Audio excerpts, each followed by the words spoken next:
Hey guys, welcome back. Brian Fox here with your Southern California real estate market update for October 2024. So we use these market updates to give you some predictability. We want to help you be able to make decisions for your real estate, but also give you the best chance for determining things that might happen in the future based on what's happening right now today. So most commonly talked about item I have seen is interest rates and the recent reductions by the Federal Reserve. Most people have seen this reduction rates and said, hey, what's going on with the market? What's going on with real estate? Didn't the rates going down do anything? What did that do? What that do? The problem with how we talk about these things in real estate is that we assume that any one specific Band-Aid item, I call it a Band-Aid, I'm not trying to be mean, but these things that will subjectively do something don't do a lot when it comes to the grand scheme of what's going on. This is a very large machine, this real estate industry, and the economy at large. Reducing the rates here did some stuff. But all it did really was, for a period of time, increase the amount of loan applications coming through for refinances and increase the amount of loan applications for new purchases. So it did help a certain amount of people buy property and refinance during that window of time where rates were adjusted. But the rates have since climbed right back up to where they were, because here's what happens. When the Federal Reserve is going to reduce interest rates, there is a period of time where everyone is talking about, hey, they're going to reduce rates, they're going to reduce rates, they're going to reduce rates. And so there's this kind of buildup of momentum toward the idea of lower rates, lower rates, lower rates. Well, big banks are the ones who benefit from those lower rates and pass those benefits on to us, the consumers. So they had already pretty much adjusted the marketplace by lowering the interest rates to bring in all the applications they possibly could, knowing full well that the rates were going to be adjusted at that level. So when that happened, I got a lot of phone calls from people saying, okay, there, it happened. What did that do? As if that did anything. And again, the answer is it didn't do a lot for anybody who was waiting around to see. For a period of time, people took advantage of that, but now the rates have since climbed right back up. So it went from 5.97, which was the market adjustment that we got, and it's right back up to an average of 6.88%, which is just as high or higher than it's been in a long time. So that window of time we had, it evaporated pretty quickly, which means it didn't really do a lot to the marketplace. It's nice, but it didn't do a lot in my world. So how do you use that? Here's the thing. When you're looking at real estate and how to determine what's going to happen next, here's what I want you to think about, is how many other factors are impeding upon the ability to decide about real estate related topics. One, we are in an election year. It feels like we've been in an election year for the last 3 or 4 years, but we're officially in an election year, which is supposed to be over in the next couple months. Hopefully that's true and we're done with this. But based upon that, a lot of people are waiting to see what's going to happen, which means they have not determined it's happened. Here's how we're making decisions. It's what's going to happen next. Also, rules changes. There's a lot of new rules coming out with taxes, with how you earn money, with who pays for what, with what's legal, what's not legal as a landlord, a lot of things. And depending on the state you're in, you may have a much higher or lower level of what would be considered legal, illegal behavior. And if you benefit, don't benefit. I have got personally a lot of clients getting out of California because they don't want to deal with the California regulation regarding landlord-tenant laws and requirements.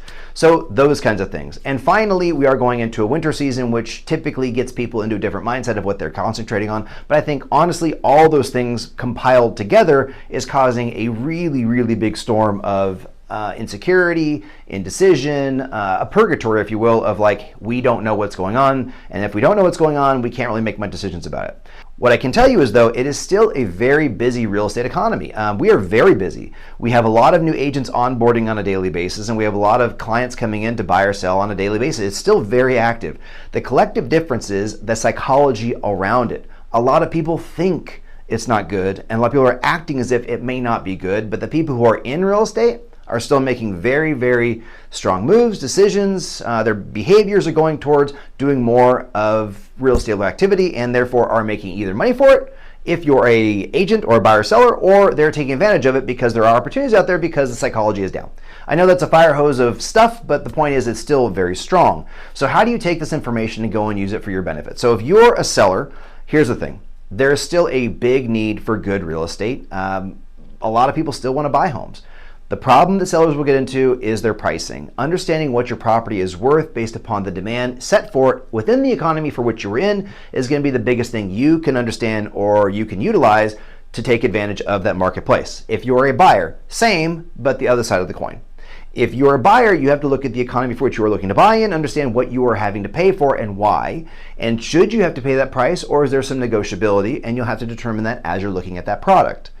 Other things, there's going to be changes to how and what people use and utilize to buy and sell real estate. What I mean by that is there's probably going to be a bit more of a drift away from institutional resources when it comes to buying and selling. That does not mean not using representatives like agents and lenders, etc. What it means is you'll probably find things like how to take title and seller carried financing and other things you can do that are completely legal, completely doable, but most people don't do them because it's not what has been normalized in our society based upon momentum and the market we're in.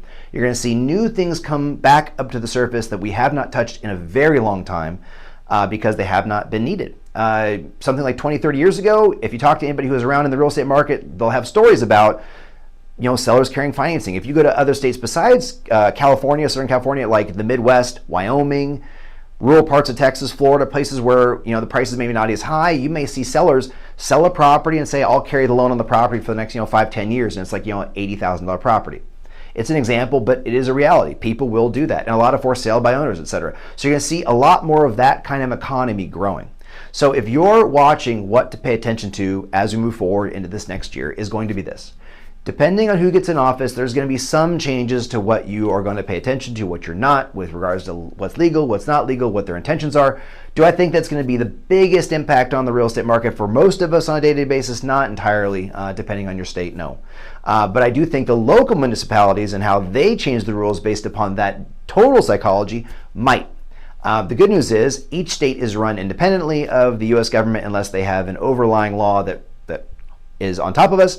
But for the most part, California, for what we're going through now, is what we're going to go through then as well. So you just have to pay attention to that. The rest of what we're worried about is the economy at large and how well we're doing as a total economy and how we're going to benefit from that. So best advice I can give you as we move forward in and through this election year and into 2025, thank goodness, if you are in a place where you're going to start deciding whether it's a good time for you to buy or to sell, well, then you may either reach out to us or to your trusted professional that can advise you through this process. If you're just wanting more information, then just stay on our newsletter and we will get you as much as we can that's a benefit to you. Otherwise, we will see you here next month, and we'll see you at the beginning of 2025 when we got, hopefully, the end of all this stuff. We can start talking about the market as it is today.